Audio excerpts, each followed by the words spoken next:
What's up and welcome back to the channel. This week in this video I'm going to be showing you how to create this turban I have on here. This video is sponsored by Zyro. I'm going to be talking more about them later on in this video as well, but if you'd like to see how I cut and sew this piece, make sure to keep on watching. Give this video a thumbs up if you enjoy it, and let's jump straight into the tutorial.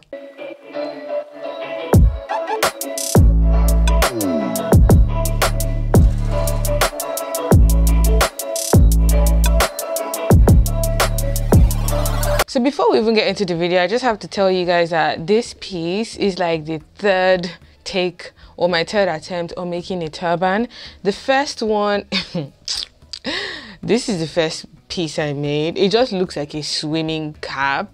It was just so wrong, and I knew I had to like study the turban detail a lot more, how to achieve this knot in the front and this crisscross as well. And then I had a second attempt which looked a lot closer to what I wanted it to be, but just needed some fine-tuning. Then I did this third one which I filmed and I'm going to be showing you guys in this video.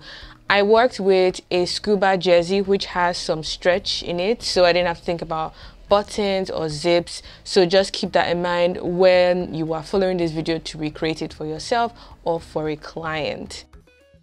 You will need the following measurements to create the patterns for the turban. You need to measure around your head and the distance from the top of your head to your ear. Mine ended up being 23.5 inches and 7 inches respectively. So I've gone ahead to create my sewing patterns because we're relatively simple and straightforward, as you can see here. So the first pattern piece, which is the main body, measures 24 by 6 inches, and you need to cut 2 pieces with this pattern. The second is 24 by 3 inches, and you need to cut just 1 piece, which becomes the turban band. The third and final piece is this smaller one at the bottom, which measures 5.5 by 2 inches, and you need to cut 1 piece as well. The fabric I decided to work with is this lovely scuba jersey that has teal on one side and grey on the other side. So I went ahead to pin down my pattern pieces, and I've cut out my fabric as well, and you end up with this number of pieces. You need to have 2 for your main body, you need 1 for the turban band, and then you need a slimmer piece to help you create the knotted detail on the front. Time to sew. The first thing you need to work on is creating those quilted lines or detail that the turban has, and you literally need to sew a tiny edge stitch of 0.2 centimeters. For the first one here, I have folded it inwards by 1 inch, and with the help of my pin to hold it down, I'm going to go in and sew from the beginning all the way to the end on that edge stitch to create the ridges that the turban has. So once you make your way to the end of this one, the next subsequent ridge is going to be spaced by about 0.7 inch or 2 centimeters. That's going to be the space between each ridge. Let's just call them ridges. So I'm just going to go ahead and repeat this a couple of times until I have a total of 6 rows or ridges of stitches. And because I didn't find a fabric that had this detail like already, you have to go ahead and do this before actually sewing your turban. This is what just gave the turban a lot more personality and flavor, in my opinion. And I repeated the same thing for the second piece for the turban. This was the most time-consuming part of this entire project, but just enjoy it. I promise you, if done carefully and correctly, it really does look really nice on the outside as well as on the inside of your turban piece. So as mentioned earlier, this video is sponsored by Zyro. Thank you, Zyro, for keeping these lights on, because these lights are actually not cheap. Zyro is the easiest way to build personal and professional websites. So whether you're looking to launch a blog, your online store, your portfolio, or even promote an upcoming event that you have, Zyro is the platform to check out. It is currently the most affordable option I've seen compared to like the other ones online. The pricing is definitely budget friendly. Something else that's really great about Zyro is it's compatible with Instagram, Amazon, and Facebook, so it's easy for you to sort of connect your social media accounts to your online website, so you're able to get traffic and maximize your presence online. I also found the interface really easy to navigate and edit, so if you're not tech savvy, don't worry. Everything is literally drag and drop. It's easy to edit text, to add color, and they also have this really amazing AI tool that helps you to generate copy for your products, generate logos and slogans. So it just removes a lot of work and stress that you would have had to do all by yourself. So I have a link down below if you want to check Zyro out. I also have a discount code that gives you 30% off all their paid plans if you use the code KimDave30. So next up, we're going to be sewing up one end of this piece like so. So I'm going to go ahead and fold it in half, and we'll be sewing from the open end towards the folded edge, leaving about ½ an inch, which is going to allow you to create the knotted detail that the turban has in the front. So I'm going to take this to my machine, sew on a regular stitch, regular tension, a 1 centimeter seam allowance, and then you should have a piece that looks like this. So that's about how much that you should have open at this end that is sort of folded. So I'm going to put both pieces together, right sides together, and I'm going to be sewing up the back. Try as much as possible to match your ridges or your stitches, because that is going to be the piece that sits at the back of your head, and if it matches, it just looks a lot nicer. So I'm going to be sewing this up starting from the beginning all the way till the end, and when you pass that middle point, try as much as possible to sort of open up that seam if you can. So after doing this, I went ahead to trim down my seam allowance before taking this back to my machine and doing a zigzag stitch just to secure the seam. I found that doing this in the same color of thread just looked a lot prettier rather than using my black overlocker thread.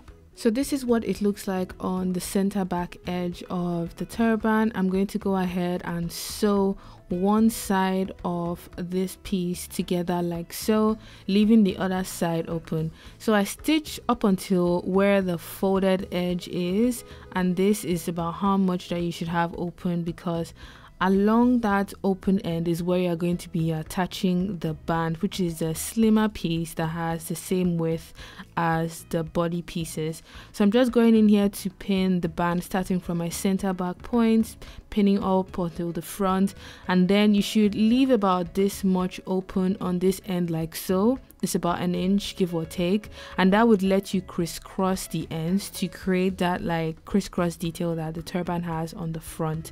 So I've gone ahead to stitch the band into the open end of the turban like so, and this is what it is looking like.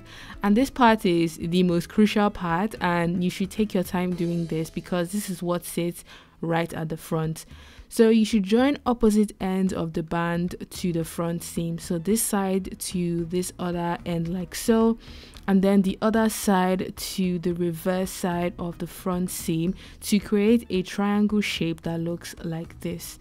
So starting with the one that is underneath, I'm going to be stitching that in first. So stitch along the top end and the side end, and then I'm going to wrap the other end that is slightly looser, or this end that wasn't entirely attached, and use that to wrap around the other one to create that twist or like wrap around detail that this piece has on the front. And I'm just going in now to finish off this end like so.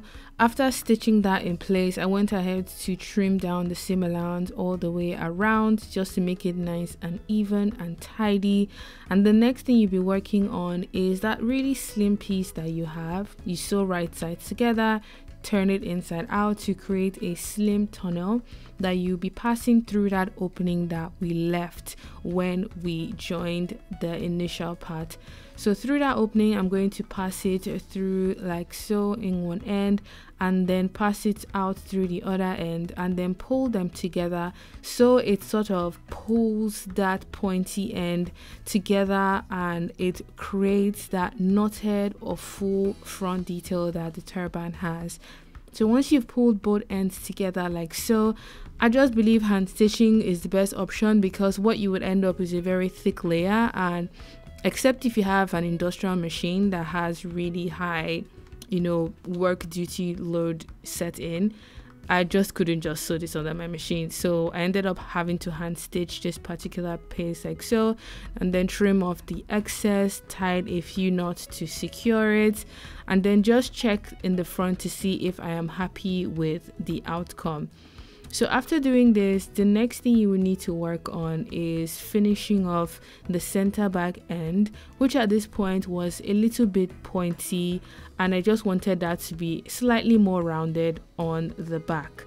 So I'm going to turn it inside out like so I can see that center back seam, and using a needle and thread, I'm going to be creating gathers, pulling that top edge that is slightly pointy, just pulling it downwards as I create really wide gathers using my needle and my thread. So starting at the top end, I'm just going to create giant hand stitch from one end to the other. I sew across about halfway and then pull it inwards like so, and that sort of just rounds off that center back edge of the turban instead of having a pointed end. So once I make my way downwards, I sew back up just to secure the gathers so it doesn't unravel with time. And once I'm done doing that, I tie a knot to secure the seam and cut off any excess threads. So with that, that is the finished piece. This is what it looks like. It was so interesting to make this, I have to tell you, and I'm happy with the outcome, and I hope you guys enjoyed watching this tutorial. I hope you learned a thing or two, and if you did enjoy it, make sure to give this video a thumbs up. Let me know your thoughts, suggestions and ideas down below, and I honestly can't wait to style this on days I can't be bothered to have my hair done, or days I just want to add a pop of color to my outfit.